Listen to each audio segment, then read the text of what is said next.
For every shelter kit, you should have something to sleep under, something to sleep on, and something to sleep in, plus some cordage to hold it all together. This is no exception. This is my shelter kit. What I have is an 8-foot by 8-foot oilskin tarp, oilcloth tarp. This is essentially a really lightweight waxed canvas. And of course it's heavier than a sil nylon tarp, but this thing is bomb proof. It's much more durable. It's got plenty of tie out loops on it, so I can put my shelter in any configuration that I can think of. Something to sleep on. This is a GB2 bed sleeve. This particular one has waxed canvas on one side and then a natural raw canvas on the other. I designed it that way for a reason.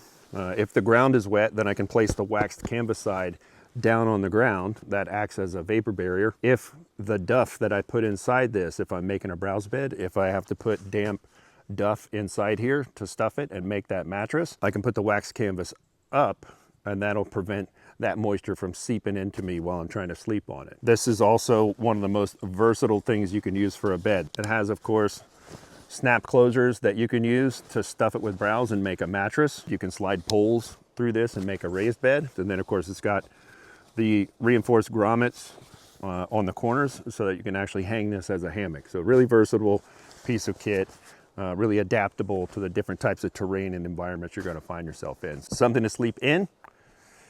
I like the wool blankets. Wool blankets are extremely versatile. They're still a pretty decent insulator when they're wet, and I don't like the feeling of being inside a sleeping bag. Then of course some cordage to hold it all together.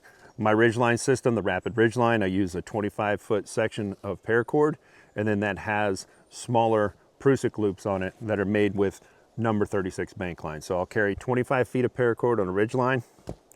I like to carry an extra 6-foot utility cord at a minimum, and then the rest is number 36 bank line. As versatile as I think paracord is, I think that number 36 bank line is way more versatile and way more useful in the field. I like to use the paracord for the Ridgeline and the utility lines, and then I like to use bank line for everything else. This is my main utility kind of cordage. This is what I make my Prusik loops out of for my Ridgeline. This is a lot more length of cordage, a lot more length of useful cordage in a smaller package than the paracord. This is tarred bank line, so it's great for making fishing nets, using it for fishing line. It's great for repairs, a lot of different uses for this.